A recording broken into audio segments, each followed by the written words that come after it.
اعوذ بالله من الشیطان اللعین الرجیم. بسم الله الرحمن الرحیم.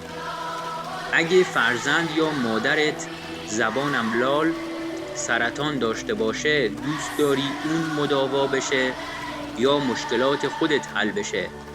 برای کدوم دعا میکنی؟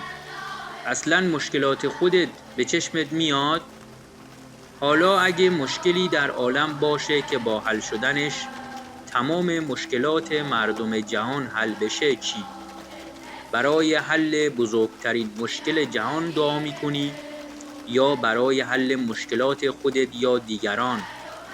مشکلی که با حل شدنش کره زمین بهشت میشه.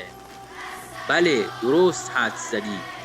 مشکل غیبت حضرت امام عصر عجل الله تعالی فرجه الشریف. پس از این به بعد هیچ دعای دیگه‌ای نکن و فقط بگو اللهم عجل لولیک الفرج در هر حالی که هستی، چه نشسته، چه ایستاده، چه دراز کشیده، چه نیمه خواب، چه در حال غذا خوردن و در همه حال با زبان یا قلب و ذهنت.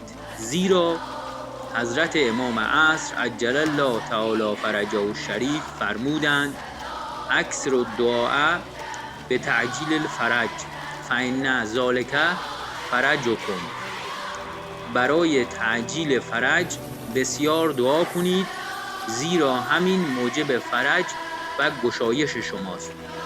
کتاب شریف کمال الدین و تمام النعمه، شیخ صدوق رحمت الله علیه، صفحه 485.